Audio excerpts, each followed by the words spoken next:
우리는 3주 전에 시편 23편을 함께 나누었습니다. 하나님이 자신의 목자가 되어 주시기에 주님 한 분만으로 충분하다고 고백했던 다윗의 하나님을 향한 찐 사랑과 찐 믿음을 우리가 함께 살펴보았고요. 2주 전에는 시편 전체의 핵심을 담고 있다라고 할 수 있는 시편 1편을 중심으로 하나님을 사랑하기에 그분의 말씀을 주야로 묵상하며 말씀대로 살아가는 사람이 복이 있는 사람, 복이 되는 사람이라는 것을 함께 살펴보았습니다. 그런데 저는 시편 23편의 말씀과 1편을 연속해서 전한 이후에 오늘 말씀을 본문으로 정하면서 이런 생각과 이런 질문을 던지게 되었습니다. 시편을 수집하고 그리고 1편부터 150편까지 정리했던 편집자들이 시편 1편에서 말하고 있는 그 복 있는 사람의 모델이 바로 다윗이구나. 다윗이 진짜 복 있는 사람이구나. 하나님만으로 부족함이 없었기에, 하나님만으로 행복한 사람이었기에 다윗이 진짜 복 있는 사람, 복이 되는 사람이었다는 것을 한번 생각해 볼 수 있었습니다. 지금도 이스라엘 사람들은 다윗 왕을 가장 존경합니다. 그래서 이스라엘의 국기에 보면 별이 하나가 그려져 있죠. 그 별이 다윗의 별입니다. 여러분들도 마찬가지일 겁니다. 성경의 인물들 가운데 닮고 싶은 인물, 부러워하는 인물 가운데 한 사람이 다윗이 아닐까라는 생각을 하게 됩니다. 다윗이 진짜 복 있는 사람이었고 복이 되는 사람이었기 때문에 우리가 다윗을 생각하면 그런 생각을 공통적으로 하는 것이죠. 혹시 이런 말 들어보셨습니까? 모든 것을 가졌어도 하나님을 소유하지 못했다면 그는 가장 불쌍한 사람입니다. 그러나 비록 세상에서 필요한 것을 다 소유하지 못했어도 하나님을 소유했다면 그는 가장 축복받은 사람입니다. 그래서 저와 여러분들은 복 받을 사람이 아니라 복 있는 사람이고 복 받은 사람이고 그리고 복이 되는 사람이 이미 되었습니다. 이것이 참 중요합니다. 이런 정체성을 가지고 우리가 살아가야 하는 것이죠. 비록 세상적인 관점과 기준에서 봤을 때는 가방줄이 조금 짧을 수도 있고 소유가 다른 이들보다 부족할 수 있습니다만 하나님이 보시기에 저와 여러분들은 복 있는 사람이고 복 받은 사람이고 복이 되는 사람이라는 것을 우리가 기억하기를 원하시는 것이죠. 다윗은 이새의 8번째 아들이었습니다. 말째 아들이었죠. 그의 이름의 뜻이 다윗 이렇게 우리가 얘기하고 영어로는 데이빗 하는데요. 이름의 뜻이 사랑받은 이런 뜻을 갖고 있습니다. 사랑받은 자, 지극히 사랑받은 자라는 이름을 갖고 있죠. 다윗이 자신의 이름대로 사랑을 받은 자가 되었죠. 그렇지만 성경을 살펴보시면 사울 왕이 하나님을 떠나고 그 대를 이을 왕을 뽑기 위해서 하나님께서 사무엘을 이새의 집에 보내시죠.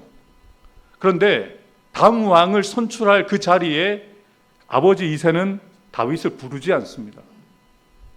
아버지가 어떤 생각을 가지고 있었는지는 정확하게 성경은 기록하고 있지 않지만 우리는 한번 추측해 볼 수가 있습니다. 아직 다윗은 왕이 될 감이 아니라고 아버지는 생각한 거예요. 첫째부터 7제까지는 사무엘 앞에 세웠지만 다윗은 부르지 않았어요.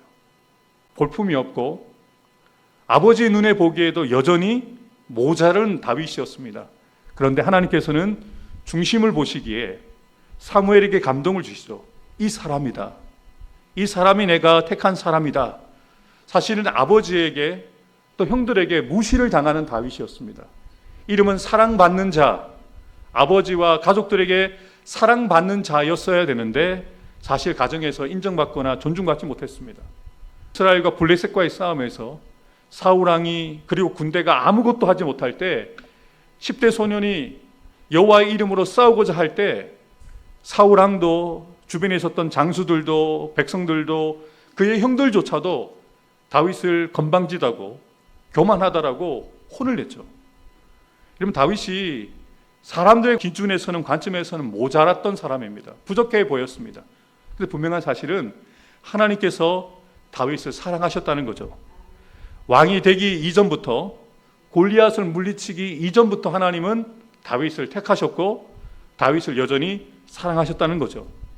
다윗이 하나님을 자신의 목자로 모셨기 때문에, 그리고 그분을 따라 살아갔기 때문에 그는 복 있는 사람이었고 복이 되는 사람이 되었다면, 이 시간 예배드리는 저와 여러분들도 다윗과 같이 복 있는 사람이고 복이 되는 사람일 줄 믿습니다.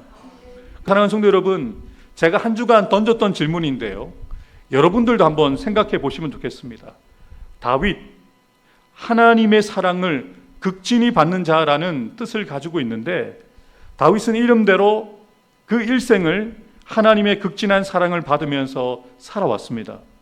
근데 그가 어떻게 복 있는 사람, 복이 되는 사람을 넘어서 내 마음에, 하나님의 마음에 합한 사람이 될 수 있었을까요? 인간적인 관계에서도 사랑하는 부모님들이 사랑하는 자녀들을 다 같이 사랑합니다만, 그 자녀들 가운데 특별히 사랑하는 자녀가 있죠. 여러 명의 손주들이 있는데 다 사랑합니다. 할머니로서, 할아버지로서 모든 손주들을 사랑하지만 똑같이 사랑하지 않고 더 예쁘고 사랑스러운 손주가 분명히 있습니다. 하나님께서는 하나님의 자녀된 저와 여러분들을 다 사랑하십니다. 사랑하시기 때문에 우리가 아직 원수 되었을 때에도 우리를 위해서 자신 하나밖에 없는 아들을 내어 놓으실 만큼 우리를 사랑하셨어요. 그래서 분명히 기억할 것은, 하나님이 사랑하시는 자 가운데 극진히 사랑하는 사람이 있다는 거예요. 잠언 8장 17절 말씀입니다. 나를 사랑하는 자들이 나의 사랑을 입으며 나를 간절히 찾는 자가 나를 만날 것이다. 지혜자는 분명히 이야기합니다. 사랑하시지만 더 사랑받을 수 있다는 겁니다. 주님을 만나지만 더 주님을 깊이 만날 수 있다는 겁니다. 그분을 어떤 마음으로 대하고 그분을 어떤 마음으로 찾아가느냐에 따라서 그 만남의 깊이와 사랑의 깊이가 달라질 수 있다는 거죠. 인간적인 관점에서도 다윗은 우리가 보기에 부족함이 많았습니다. 하나님이 하지 말라고 했던 인구조사를 2번 해서 하나님께 혼이 났던 다윗이었죠. 성욕을 이기지 못해서 옆집에서 목욕하고 있는 외간 여자, 그것도 자신에게 충성을 다하는 부하의 부인에게 욕정을 느껴가지고 그 여인을 범하게 되어지고, 또 그 여인을 빼앗고 싶어서 자신의 충실한 종이었던, 부하였던 우리아를 죽는데 내몰았던 그런 흑역사가 있었던 것을 우리가 알고 있지 않습니까? 만약에 다윗이 아니라 누군가가 그런 흑역사가 있었다면 그는 왕 자리에서 내려왔을 뿐만 아니라 돌에 맞아 죽어도 전혀 문제가 되지 않습니다. 근데 저는, 제가 설교를 하고 있지만, 저도 목사이지만 미스테리한 거예요. 왜 하나님은 다윗에게 이렇게도 너그러우신가? 보통 이런 죄를 범하면, 모세를 통해서 주신 법이면 간음하지 말라고 하셨잖아요. 간음을 했죠. 도둑질 하지 말라고 하셨는데 도둑질 했잖아요. 남의 것을 빼앗았잖아요. 이웃의 것을 탐하는 것을 넘어서 이웃의 것을 가져갔잖아요. 왜 다윗을 이렇게 하나님께서 너그럽게 용서해 주시고 다윗을 향하여 내 마음에 합한 사람이라고까지 말씀하시는 걸까? 그럼 많은 사람들이 이렇게 생각할 수도 있잖아요. 다윗도 그렇게 범죄했고 하나님 용서를 받았으니까 우리도 그러면 죄를 지어도 되겠네, 이렇게 하기 위해서 다윗을 보여주신 게 아니거든요. 다윗은 다른 사람들과 남달랐습니다. 하나님을 사랑하는 그 사랑의 깊이가 남달랐습니다. 하나님을 경외함이 다른 이들과 남달랐습니다. 다윗의 인생을 돌이켜보면 우리가 꼭 닮아가고 싶은 모습만 있는 게 아니잖아요. 부러워할 만한 역사만 있었던 것도 아닙니다. 오늘 본문도 파란만장한 다윗의 인생의 한 단면을 보여주는데 정말 비극적인, 안타까운 다윗의 흑역사를 보여주고 있어요. 시편에는 표제가 붙어있는 시편들이 있는데 시편 3편에도 표제가 붙어 있습니다. 무엇이라고 써 있습니까? 다윗이 그의 아들 압살롬을 피할 때에. 다윗이 쓴 시편이고 다윗이 이 시를 언제 적었는지를 자신이 분명하게 밝히고 있는 것이거든요.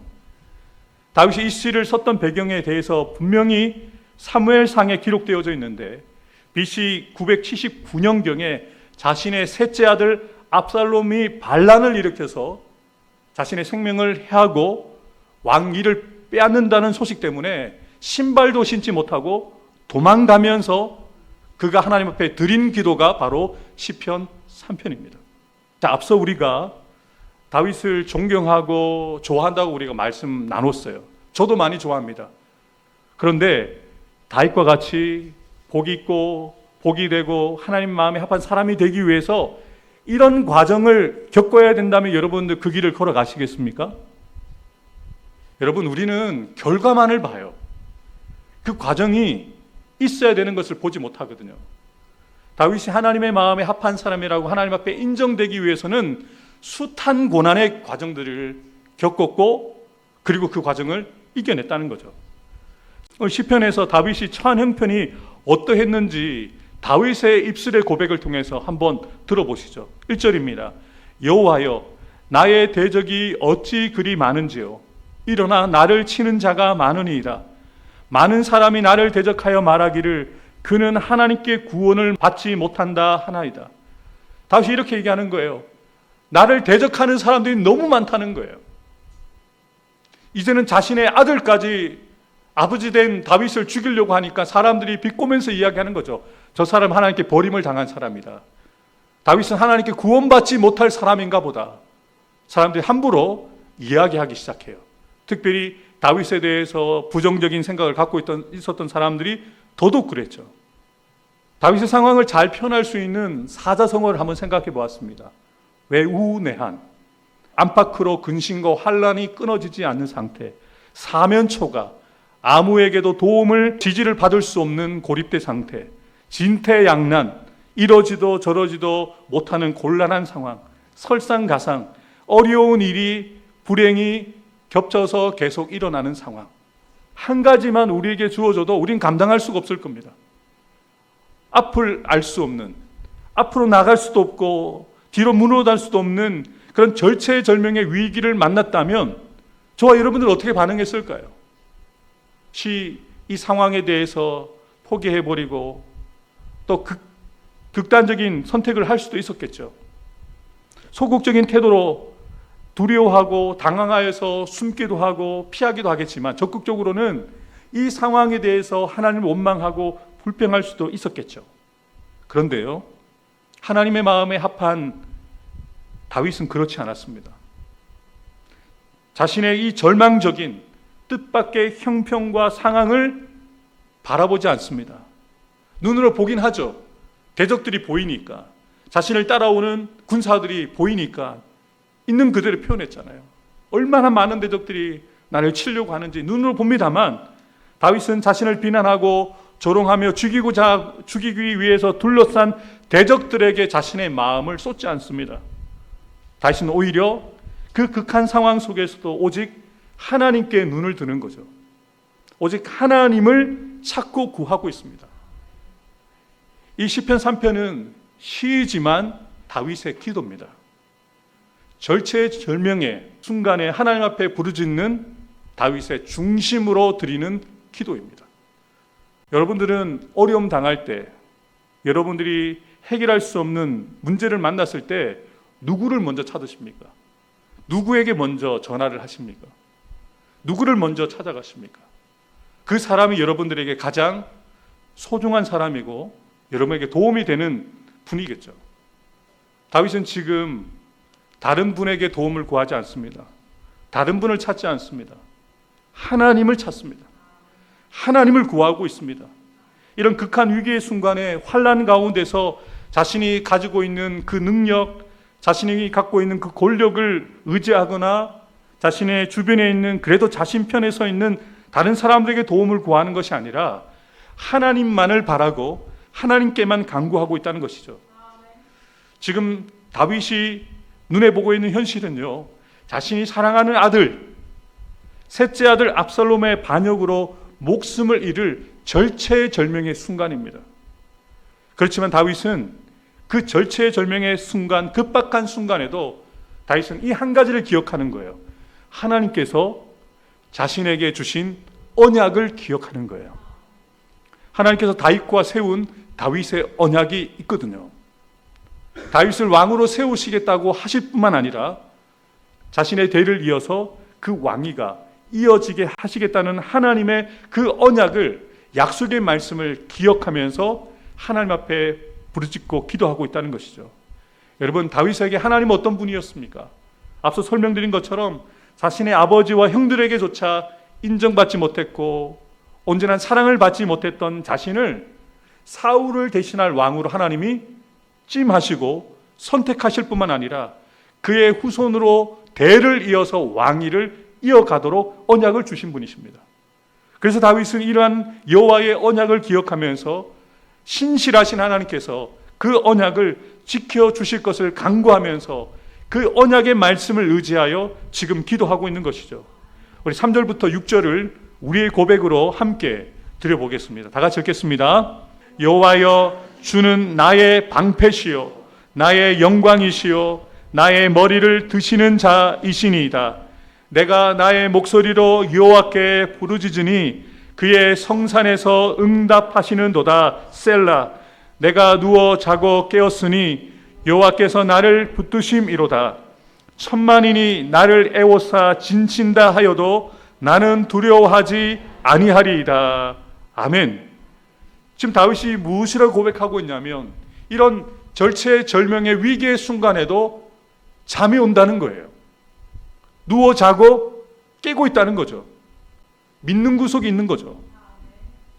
사울에게 쫓김을 당하고 10여 년 동안 정처 없이 돌아다녔던 다윗의 삶 가운데도 다윗은 그 가운데에서도 평안하게 지낼 수 있었던 이유가 사울보다 하나님을 더 크게 보는 믿음의 눈이 다윗에게는 열려 있었거든요. 지금 자신의 아들이 자신을 죽이고자 자신을 쫓아오고 있지만 편안하게 누워 자고 깬다라고 고백합니다. 그 이유를 이야기하죠. 하나님께서 나를 붙들고 계시기 때문이다. 여러분, 이것을 바라볼 수 있어야 됩니다. 눈에 보이는 절망적인 현실과 환경을 바라보면 사람들을 원망하고 또 하나님에게 불평하고 원망할 수 있는 상황들이죠. 그런데 다윗은 선택합니다. 원망하고 불평하기보다 입을 벌려 그가 말을 해야 된다면 하나님 앞에 부르짖는 거죠. 여호와께 부르짖고 기도합니다. 그랬더니 하나님이 응답해 주시고 다윗을 붙들어 주시니까 그가 무엇이라고 고백합니까? 6절에 천만인이 진을 치고 나를 둘러싸 있다 하더라도 나는 두려워하지 않는다. 이게 말이 됩니까? 천만인이 자신을 둘러차고 있는데 두려워하지 않을 사람이 누가 있겠습니까? 죽이려고 달려드는 수많은 대적들이 다윗을 죽이려고 해도 다윗은 두려워하지 않습니다. 평안합니다. 그 이유가 무엇입니까? 하나님께서 자신을 붙들고 계시다는 거예요. 하나님이 나의 방패가 되어주셔서 모든 적들의 공격을 막아주시고 자신의 영광이 되어주시고 자신의 기도를 들으실 뿐만 아니라 자신의 머리를 들게 하시는 분이시기 때문에, 자신을 붙들고 계시는 분이시기 때문에 천만인도 두려워하지 않는다는 거예요. 여러분, 이 고백이 하나님을 향한 다윗의 믿음의 고백이자 사랑의 고백입니다. 난 당신만 있으면 돼. 이 고백을 이렇게 드린 거예요. 나는 주님밖에 없습니다. 나는 이 고백을 이렇게 드리고 있는 거예요. 주님, 제가 처한 상황은요, 말로 표현할 수 없는 정말 극한 절망의 상황입니다만 저는 괜찮아요. 주님이 저와 함께 하시잖아요. 하나님이 나를 붙들고 계시잖아요. I am okay. 저는 괜찮습니다. 주님만 계시면 돼요. 주님만 나와 함께 계신다면 저는 아무것도 두려워하지 않겠습니다. 여러분, 이 고백을 주님이 들으셨을 때 어떤 마음이셨을까요? 만약에 이 고백을 듣는 대상이 여러분이었다면 어떤 마음이었을까요? 감동이지 않습니까? 난 당신만 있으면 돼. 당신과 함께라면 지구 끝까지라도 갈 수 있어. 이런 거잖아요. 진한 사랑의 고백을 다윗이 이렇게 드리고 있는 거죠. 정말 감동이 되어지고 감탄을 금할 수 없는 믿음의 고백이자 사랑의 고백인 것이죠. 사실 상관이 없는 우리가 이 다윗의 신앙의 고백을 들으면서도 전율이 일어나고 감동이 일어나는데, 이 고백을 직접 들으셨던 당사자이셨던 하나님의 마음이 얼마나 감동이 되었을까요? 여러분, 다윗은 하나님의 마음을 흔들 수 있는, 하나님의 마음에 감동을 드리는 사람이었어요. 인간적으로는 다윗이 큰 죄를 범한 것은 부정할 수 없는 사실이자 진실이죠. 그런데 다윗이 범한 그런 범죄보다 하나님께 감동을 드릴 일들이 더 많았어요. 다윗의 일상이 늘 이랬습니다. 저는 하나님 없으면 안 돼요. 밧세바를 범하고 밧세바를 통해서 아이를 출산하고 난 이후에 1년 동안 하나님께서 다윗에게 침묵하시잖아요. 그리고 하나님이 나단 선지자를 보내시거든요. 그리고 나단 선지자가 비유를 통해서 다윗의 잘못을 지적했을 때 다윗이 베옷을 입고 하나님 앞에 철저하게 회개하면서 그가 드렸던 고백이 시편 51편인데요. 그 내용의 핵심은 이것입니다. 주님, 저 떠나시면 안 됩니다. 저는 주님 없으면 한순간도 살 수 없습니다 라고 하나님 앞에 회개했을 때 하나님이 그 회개의 기도를 들으시고 용서해 주셨어요. 그 중심을 보신 하나님께서 다윗의 진심을 아시거든요. 다윗은 나 없으면 못 사는 사람인 걸 알고 있거든요. 그래서 다윗이 사람들에게 돌 맞아 죽을 만한 큰 죄를 범했음에도 불구하고 하나님이 용서해 주셨어요. 동에서 서가 먼 것 같이 다윗의 죄가를 씻어주시고 용서해 주시고 다시 살게 하시고 또 솔로몬이라는 아들을 주셔서 대를 잇게 하시잖아요. 미스테리입니다. 이해할 수 없습니다만 하나님의 극진한 사랑을 다윗은 받고 있다는 거죠. 하나님의 마음을 감동시킨 다윗, 하나님께 극진한 사랑을 받을 만한 자격이 사실은 없습니다. 그런데 다윗은 한결같이 하나님만을 바라보는 주님 바라기였어요. 주님만 바라는 사람이었기에 하나님도 다윗을 바라보고 계시는 거예요. 하나님께서 다윗을 지켜보고 계실 뿐만 아니라 다윗을 붙들고 계시는 것이죠. 사랑하는 성도 여러분, 우리가 다윗과 같은 복 있는 사람, 복이 되는 사람, 하나님의 마음에 합한 사람이 되기 위해서는 우리가 뜻하지 않는 고난과 어려운 가운데서 어떻게 반응하느냐에 따라서 하나님께서 우리에게 대해서 어떻게 반응하실지가 나타난다는 것입니다. 7절과 8절을 제가 읽어드리겠습니다. 이렇게 기도합니다. 여호와여 일어나소서, 나의 하나님이여 나를 구원하소서. 주께서 나의 모든 원수의 뺨을 치시며 악인의 일을 꺾으셨나이다. 구원은 여호와께 있사오니 주의 복을 주의 백성에게 내리소서. 사랑하는 성도 여러분, 우리가 다윗에게 배울 수 있는 믿음의 진수, 하나님을 사랑하는 진수가 바로 이것입니다. 기도입니다. 우리도 기도하죠. 우리도 기도합니다. 필요를 따라서 기도하고 습관을 따라 기도합니다만 다윗의 기도는 수준이 다릅니다. 그 찐 사랑, 그 찐 믿음을 담은 기도가 다른 것이죠. 확신 가운데 드리는 기도. 하나님께서 반드시 나를 구원해 주시고 하나님께서 반드시 약속을 성취하시고 복을 주실 것이라는 그 확신 가운데 드리는 기도가 하나님 앞에 닿았을 때, 다윗의 그 진심이 하나님께 닿았을 때 그 하나님의 마음을 움직이게 되어지는 기도가 되어지는 것이죠. 다윗은 사면초가 절체절명의 극한 위기 가운데도 의지할 것 없는 사람을 의지하거나 그들에게 도움을 구하지 않습니다. 오직 구원자 되시는 하나님께만 구원을 바라고 확신 가운데 기도하고 있다는 것이죠. 혹시 지금 감당할 수 없는 내 뜻밖의 어려움과 고난, 고통과 슬픔을 가지고 이 자리에 계신 성도님들 계십니까? 또한 나의 능력과 지혜와 경험으로 도저히 해결할 수 없는 내 뜻밖의 문제들을 안고서 이 주일 예배에 나와 계신 성도님들 계시지 않습니까? 사랑하는 성도 여러분, 너무 뻔한 이야기라고 생각하시겠지만 다윗처럼 구원의 하나님만을 바라보셔야 합니다. 우리를 구원하실 수 있는 분은 오직 하나님 한 분뿐이라는 것입니다. 그래서 우리는 기도해야 되는 것이죠. 이것이 고난을 이겨내고 문제를 해결할 수 있는 유일한 길이라는 것을 다윗은 자신의 삶을 통하여, 고백을 통하여 보여주고 있는 것이죠. 다윗이 그렇게 오직 하나님만을 바라고 오직 하나님께 기도했을 때 어떻게 응답해 주시고 역사해 주셨습니까? 신실하신 하나님은 다윗의 기도대로 모든 고난과 위기 가운데서 다윗을 붙들어 주시고 건져 주실 뿐만 아니라 다윗의 모든 대적들을 물리쳐 주십니다. 그리고 구원해 주셨습니다. 다윗이 손수 나서지 않았습니다. 그는 하나님 앞에 기도했을 때 하나님께서 다윗을 위해 역사해 주셨습니다. 우리가 일하면 우리가 일하지만 우리가 기도하면 하나님이 일하십니다. 그것을 다윗의 고백을 통해서, 다윗의 삶을 통해서 우리가 분명히 알고 깨달아야 한다는 것이죠. 다윗과 같이 극한 상황 가운데서 하나님의 뜻대로 반응하기 위해서 믿음으로 살아갔던 한 사람의 고백을 들어보십시오. 고린도후서 4장 8절입니다.